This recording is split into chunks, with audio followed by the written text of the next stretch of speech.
বন্ধুরা আজকে রান্না করব হচ্ছে গুঁড়ো আলু দিয়ে আর ফুলকপি দিয়ে রসা। গুঁড়ো আলুগুলা প্রথমে হচ্ছে কাঁচা অবস্থায় ছুলে নিয়ে সেটাকে সেদ্ধ করে নিয়েছি, আর ফুলকপিটাকেও একটু ভাপিয়ে নিয়েছি।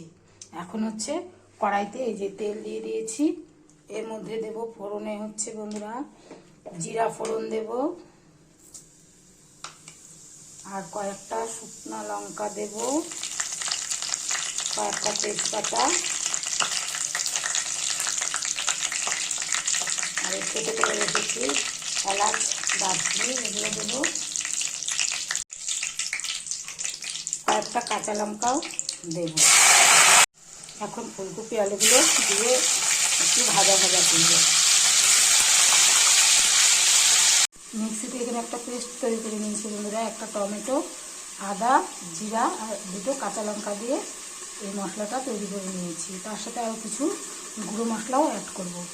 গুঁড়ো মশলার মধ্যে দিব বন্ধুরা কাশ্মীরি লঙ্কার গুঁড়ো, ধনের গুঁড়ো, গরম মশলার গুঁড়ো, হলুদ, আর এখানে লবণ নিয়েছি। আর যারা চাইবেন যে মিষ্টি দেবেন তারা মিষ্টি দিতে পারেন।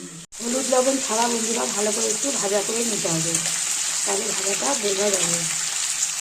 এই একটু ভাজা ভাজা হয়ে এসছে, এখন হচ্ছে মশলাগুলো অ্যাড করব। প্রথমে হচ্ছে মিক্সিতে যে মশলাটা করে রেখেছি সেটাকে অ্যাড করে দেব। এখন গুঁড়ো মশলাগুলো অ্যাড করব। এই ফুলকপি আলুটা কষানোর সময় বন্ধুরা তখন লবণ দেবেন না, তাহলে কি হবে ফুলকপিগুলো গলে যাবে। কষানো হয়ে যাওয়ার পরে জল দেওয়ার পরে তখন হচ্ছে লবণটা দিলে ভালো হয়। কষানোটা হয়ে গেছে বন্ধুরা, এই যে তেল ছাড়ছে। এখন আমি একটু গরম জল করে রেখেছি সেটা দিয়ে দেবো। গরম জলটুকু আমি দিয়ে দিয়েছি। এখন হচ্ছে লবণটা অ্যাড করব। নামানোর আগে বন্ধুরা একটু গরম মশলা অ্যাড করতে হবে।